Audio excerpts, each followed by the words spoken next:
นับสนุนโดยหัตถกรรมชานังเกียงนางเอสินค้าดีมีคุณภาพราคาถูก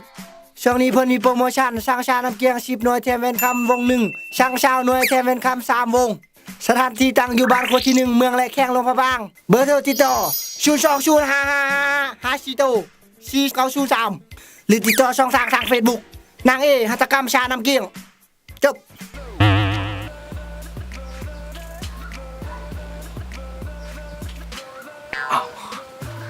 สบายดีพิมพ์โอนแล้วเนาะมื้อนี้เอาสิบาทแค่จัดการบักทอนผมว่าแม่นยังเดี๋ยวนำมาเบิ่งมื้อนี้เขาสิเอาขี้ม้าไปแปดดังบักทอนในกระหว่างแท่นกับผมบอยไปแล้วว่ามื้อนี้จะถ่ายคลิปเป็นย้อนอดีตเป็นเด็กน้อยเนาะเขาจะเอาขี้ม้านี้แปดหน้าบักทอนแปดดังบักทอนโอเคนี่คือขี้ม้าเบิ่งอันนี้เป็นขี้ม้าแห้งเนาะขี้ม้าแห้งคือว่าเขาจะไปแป๊ดดังบักทอนมื้อนี้โอเคเก็บใส่ทุกอย่างก่อน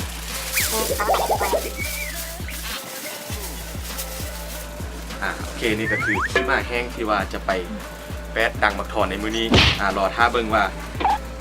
คลิปออกมามื้อนี้สิเป็นได้และการ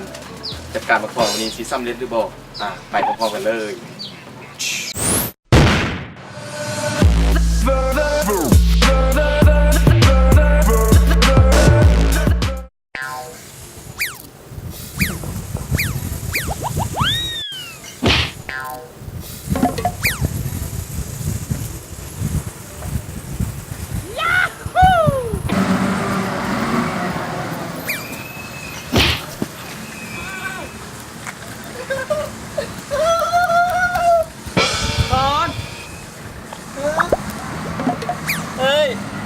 บอยพรมาพี่พรมานั่งพี่บอยมันตัวเห็นยังมันกำลังลิ้นขี้ม้าอยู่บอยตัวไปลิ้นขี้ม้าย่างกวงตัวยังไปเบิ่งรายการนั้น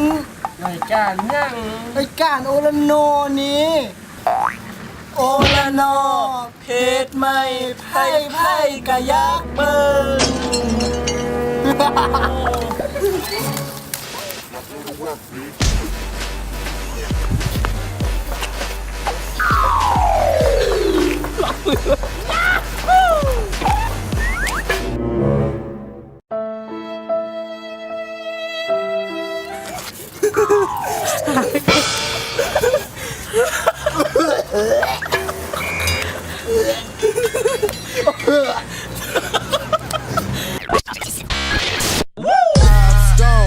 Damn phones, Babylon.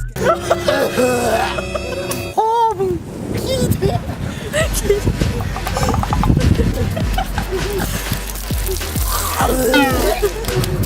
ดี๋ยวปากซองมาหนึ่งปากซอง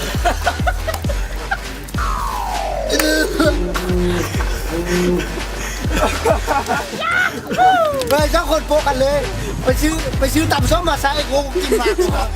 ปากซองมาหนึ่งจะเริ่มติดตามเอาไหมเห็นไหมโอ้โหเพจใหม่ไพ่เลยยังมึงโอเคจะเริ่มติดตามซองเฮาได้นี่ขึ้นตัวนี้นี่ขาดเดี๋ยว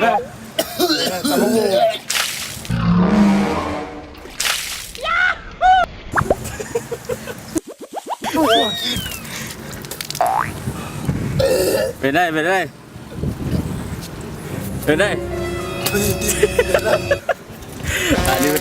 อันนี้เซตฮะโป้กันเลยไปซื้อตำส้มมาใส่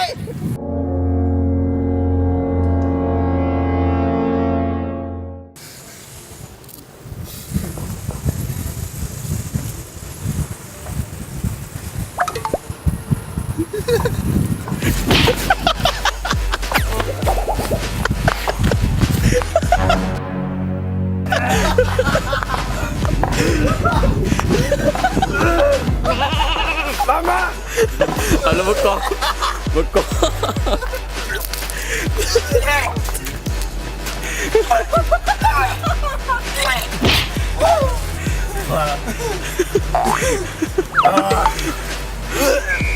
ไปเด้อไปเด้อไปเด้อ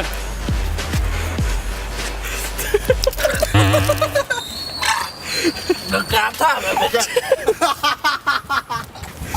เอ้ยกูไล่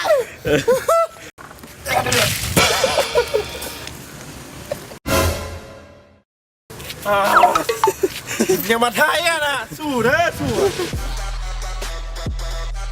ไปเด้อ สู้อ่ะนะมีแต่สู้อ่ะน่าสู้เว้ย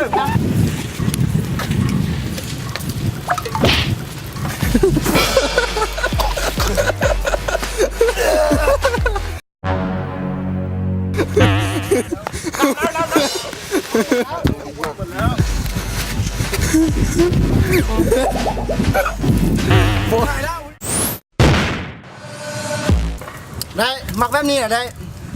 เดี๋ยวคลิปหน้าจัดให้เป็นเหนียวขี้มากเหมือนแป๊ดหน้ากันแป๊ดกับพวกใครเข้าปากเลยผมขาดสากเลย